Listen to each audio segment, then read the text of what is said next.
بسم اللہ الرحمن الرحیم۔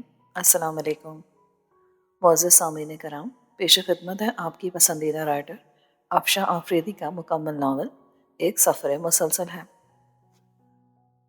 میری تیری نگاہ میں جو لاکھ انتظار ہے، جو میرے تیرے بدن میں لاکھ دل فگار ہے، جو میری تیری انگلیوں کی بے حسی سے سب قلم نظار ہے، جو میرے تیرے شہر کی ہر ایک گلی میں میرے تیرے نقش پا کے بے نشاں مزار ہے، جو میری تیری رات کے ستارے زخم زخم ہے، جو میری تیری صبح کے گلاب چاک چاک ہے۔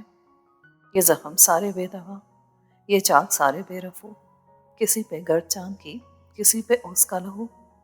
یہ ہے بھی یا نہیں بتا، یہ ہے کہ محض جال ہے، میرے تمہارے عنکبوت وہم کا بنا ہوا۔ یہ ہے تو اس کا کیا کرے، نہیں ہے تو بھی کیا کرے، بتا بتا۔ نسخہ ہائے وفا بند کر کے میں نے ایک لمحے کے لیے آنکھیں موند لی۔ تھکن سے سارا جسم شل ہو رہا تھا، مگر ذہن اسی طرح مستعد تھا۔ نہ جانے کون کون سے منظر بند آنکھوں کی پتلیوں پر سجنے لگے تو بے ساختہ میں نے بے چین ہو کر آنکھیں کھول دیں اور تیزی سے کرسی سے اٹھ کر ٹیرس کے اختتام پر لگی ریلنگ تک آ کر رک گیا۔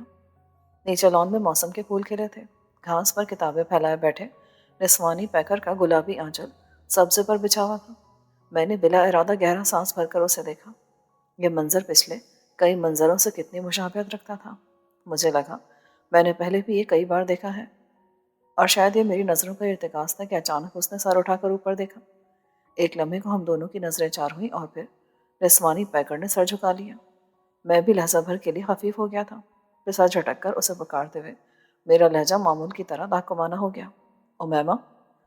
جی؟ اس نے پھر سر اٹھا کر دیکھا۔ ایک کپ چائے بنا دو بغیر شکر کے؟ حسب عادت آرڈر دے کر میں دوبارہ پیچھے آ کر بیٹھ گیا، مگر ذرا پہلے کا منظر جیسے آنکھوں میں ٹھہرا ہوا سا محسوس ہو رہا تھا۔ بہت پرانی بات تو نہیں تھی، محض 6 سال پہلے کا قصہ تھا۔ بالکل اسی طرح روز شام کو رومیسا لان میں اپنی کتابیں بکھرائے بیٹھی رہتی تھی، اور جو کہیں آتے جاتے میں اسے نظر آ جاتا تو لگے ہاتھوں وہ مجھے بھی سمجھاتی، کوشش کر کے کتابوں کے قریب گھسیٹ لاتی۔ پڑھ لو غفران، MSc کا آخری سال ہے، کیوں وقت ضائع کرنے پر تلے ہوئے ہو؟ اس شام بھی میں سفید کلف لگے شلوار سوٹ میں ڈھیروں پرفیوم خود پر انڈیلے اپنے دوست کے ساتھ کسی غزل شو میں جانے کے لیے نکلا ہی تھا کہ وہ بیچ میں آ گئی۔ دیکھو روما، اس وقت میں بہت لیٹ ہو رہا ہوں، تمہارا لیکچر ادھر رہا، انشاءاللہ پھر ملیں گے۔ میں نے ایک طرف سے نکل جانا چاہا، مگر رومیسا اب میرے سارے داؤ پیش سمجھ چکی تھی۔ وہ گیٹ کے سامنے رکاوٹ بن کر کھڑی ہو گئی۔ تمہاری پھر کب آئے گی؟ مجھے اچھی طرح معلوم ہے، چچا جان سے 100 جوتے لگواؤں گی تمہیں۔ مذاق سمجھ رکھا تم نے اسٹڈیز کو؟ میں دل ملا گیا۔ مذاق سمجھا ہو یا سیریس لیا ہو، it's none of your business. تم میری گارجین نہیں ہو کہ یوں روک ٹوک کرو، سمجھی؟ مجھے تمہارا اس طرح پرسنل ہونا قطعی پسند نہیں۔ قصداً میں نے وہ لہجہ اور الفاظ استعمال کیے جنہوں نے اسے چراغ پکڑ دینا تھا، اور ہوا بھی یہی۔ تیر ٹھیک نشانے پر لگا تھا۔ شٹ اپ! اپنی شکل کبھی غور سے آئینے میں دیکھی بھی ہے غفران رضا؟ پورے جنگل میں تمہاری شکل کا کوئی جانور نہیں ملتا ہوگا، اور اس پر یہ خوش فہمی کہ میں تم سے پرسنل ہوں گی۔ اس کی آنکھوں سے شرارے نکلنے لگے۔ مجھے دل میں ہنسی تو بہت آئی، مگر اس وقت مصلحت کا تقاضا تھا، سو میں ہنسی صاف دبا گیا۔ تو پھر اس طرح گیٹ پر بیویوں کی طرح راستہ روک کر کھڑے ہونے کا مطلب؟ معنی خیزی سے کہے گا اس جملے نے رومیسا کے چہرے پر خجالت اور حجاب کی جو سرخی بکھیری وہ مجھے محسوس کری تھی۔ مائنڈ یور ورڈز، میں پاپا سے شکایت کروں گی۔ کہہ دینا مجھے غرض نہیں، وہ میرے تایا ہیں، سسر نہیں کہ ان سے دبوں۔ میں مزید چنگاریاں اس کی طرف اچھالتے ہوئے بظاہر لاپرواہی سے کہتا گزر گیا، مگر اس لمحے رومیسا کی جو حالت ہوئی ہوگی اس کا مجھے بھرپور احساس تھا۔ اس کو تنگ کرنے کی سرشاری میں تیزی سے ڈرائیو کرتا سب کو لینے پہنچا، اور چونکہ بہت تاخیر ہو گئی تھی اس لیے چاروں طرف سے خوب لعنت ملامت کی گئی۔ بس یار، وہ روما بیچ میں آ گئی تھی، نہ ہو 10 منٹ ضائع کرائے میرے۔ دیکھ لینا ایک دن اس کے ہاتھوں تو بھی ضائع ہو جائے گا۔ بابر نے مجھے غصے سے گھورتے ہوئے پیشن گوئی کی۔ اوے بکنا، شکل اچھی نہیں تو بات ہی اچھی کر لیا کر۔ میں نے ویو مرر سے جواباً اسے خشمگین نگاہوں سے گھورا۔ ٹھیک کہہ رہا بابر، تیری بے اعتدالیاں اور اس کا آرمی سٹائل، تیرا کورٹ مارشل یقینی ہے۔ واحد نے بابر کی بات پر دوسرے لفظوں میں دہراتے ہوئے میرے کندھے پر ہاتھ مارا۔ تم میرے دوست ہو یا دشمن؟ دوست وہی جو حقیقت حال سے مطلع کرے، ہم تیرے سچے یار ہیں۔ پچھلی سیٹ سے ظفر اچک کر میرے نزدیک آ گیا۔ شاہد نے بھی ہنکارا بھر کر اس کا ساتھ دیا، تو میں نے تب کر اس کی بھی تواضع کر ڈالی۔ فضول انسان ہو تم سب، میں تو تم لوگوں سے دل کی بات کہہ کر بچتا رہوں۔ جی؟ یہ سب اس سے کہنا تھا جس کے آگے تمہاری گھیگی بنتی ہے. ہمارے سامنے تو بہت توپ بنتے ہو اور اس کے سامنے 3 گھسے پٹے لفظ دہراتے تمہاری جان نکلتی ہے. شاہد نے مجھے ہنستے ہوئے چڑھا اور یہ میرا ویک پوائنٹ تھا. رومیسا میری ہم عمر تھی، ہم اچھے دوست بھی تھے اور یہ بات محض بچپن تک ہی رہی تھی کہ اس کے بعد وہ میری دادی اماں بن گئی تھی. بچپن سے ساتھ پلے بڑھے تھے، لڑتے جھگڑتے زندگی کے 24 سال گزار دیے تھے. مجھ میں اور اس میں کوئی بہت رازدارانہ فرینڈشپ نہ تھی، مگر یہ بھی نہ تھا کہ میں اس سے کچھ چھپاتا تھا. بس دوستی اور ناچاپی کے بین بین ہی تھا ہمارا تعلق، مگر باوجود چاہنے کے میں کبھی اس سے اپنے دل کی بات نہ کہہ سکا. وجہ محض رومیسا کا ہٹلر پن نہ تھا، بلکہ حقیقتاً میں سب کچھ اس سے کچھ کچھ بن جانے کے بعد کہنا چاہتا تھا. اس کی سوچ و خیالات سے بہت اچھی طرح واقف تھا میں، بلکہ خود وہ سارا دن اپنے اقوال زری کے ذریعے مجھے یہ باور کراتی رہتی تھی کہ وہ ایک پریکٹیکل لڑکی ہے جو زندگی کو ترتیب سے گزارنے کے خوگر ہے. اعلیٰ تعلیم اس کا خواب ہے. اسی کی وجہ سے مجھے بھی گریجویشن کے بعد زبردستی MSc میں داخلہ لینا پڑا، کیونکہ پاپا نے دن رات تانے دے کر اور رومیسا نے نصیحتیں کر کے مجھے عاجز کر کے چھوڑ دیا تھا. پورا گھر مجھے شرم دلاتا رہتا کہ لڑکا ہو کر میں تعلیم اور ذہانت میں اس سے کتنا پیچھے ہوں. حالانکہ یہ بالکل غلط تھا.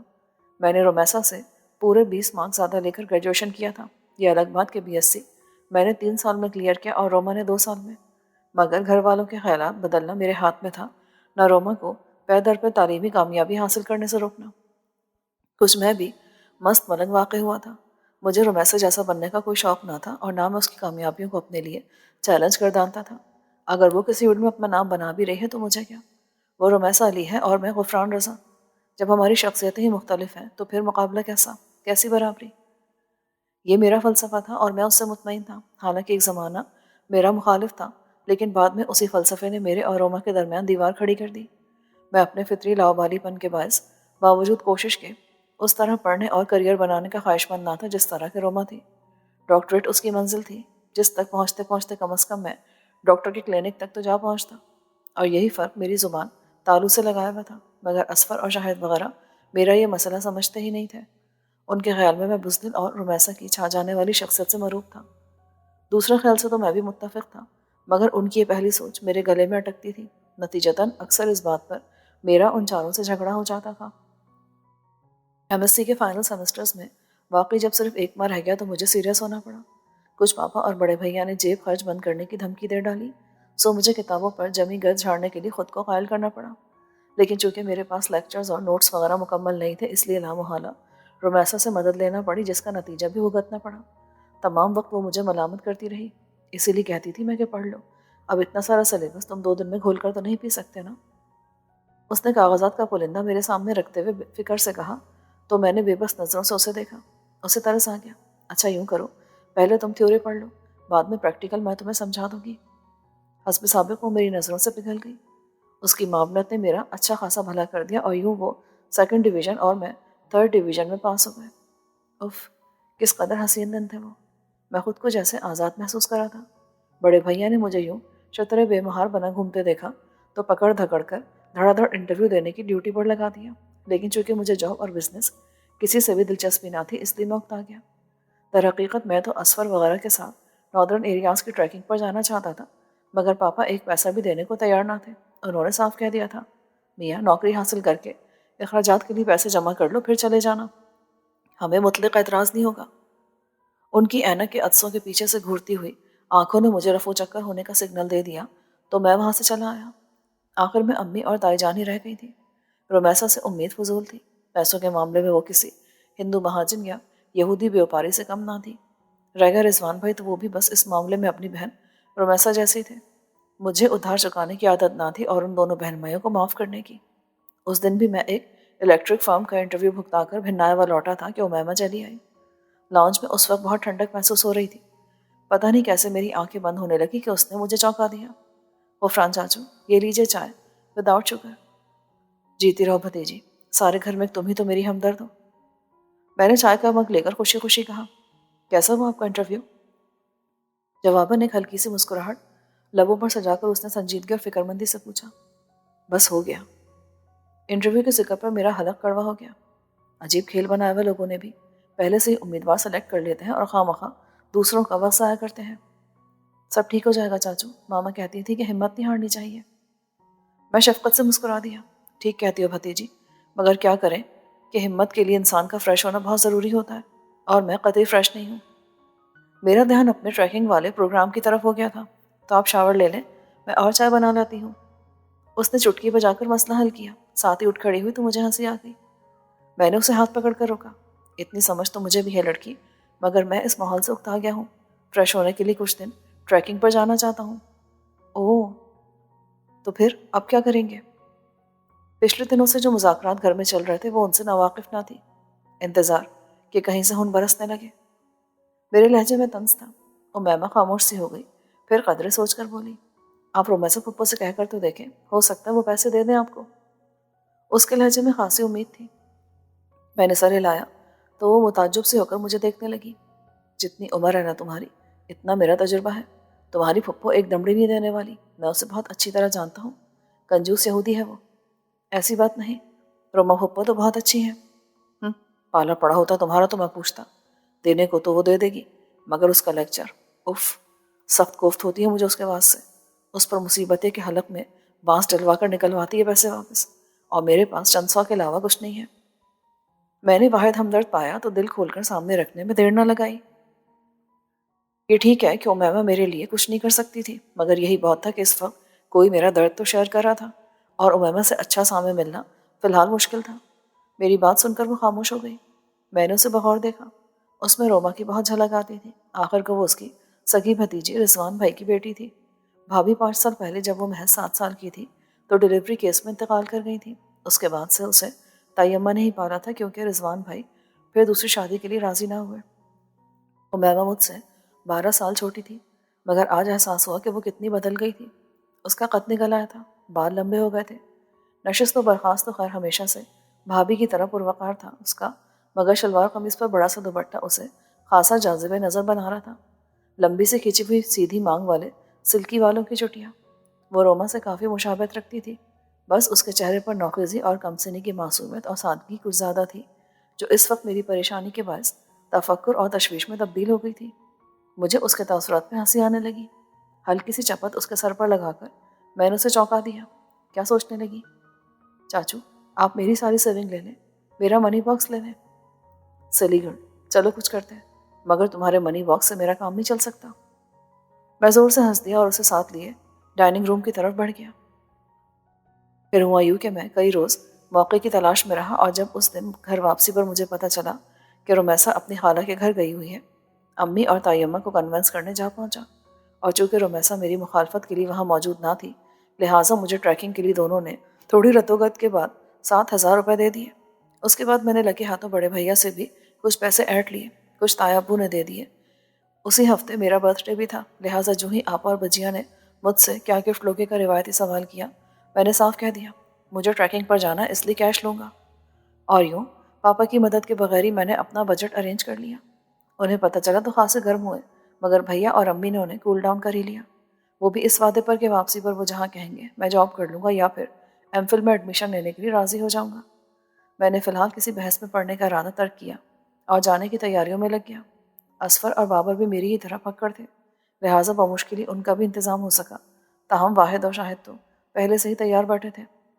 روما، میرا سامان پیک کر دو۔ صبح سے کوئی تیسری بار میں نے اسے پکارا۔ کوئی کام خود بھی کر لیا کرو غفران، آخر کب تک دوسروں کے سہارے تلاشتے رہو گے؟ آخر کو وہاں جا کر ان پیک بھی تو تمہیں ہی کرنا ہے، تو پیک کرنے میں کیا حرج ہے؟ مجھے اس کی سعادت سے سخت چڑ تھی کہ وہ بے وقت بحث اور تقریر شروع کر دیتی تھی۔ میں نے سامان پیک کرنے کے لیے کہا ہے، دماغ چاٹنے کے لیے نہیں۔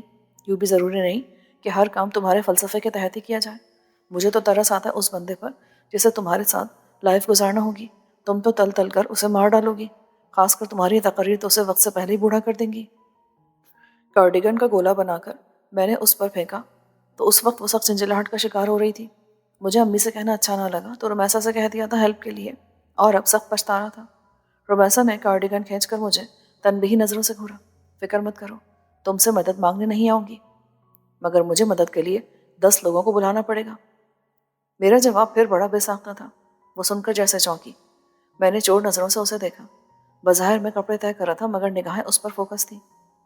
کیا کہا تم نے؟ ذرا پھر سے تو کہنا، حشر نہ کر دیا نا، تو میرا نام بھی رومیسا علی نہیں۔ میں نے موقع غنیمت جانا اور اٹھ کھڑا ہوا۔ وہ سنجیدہ تھی، سو میں بھی سیریس ہو گیا۔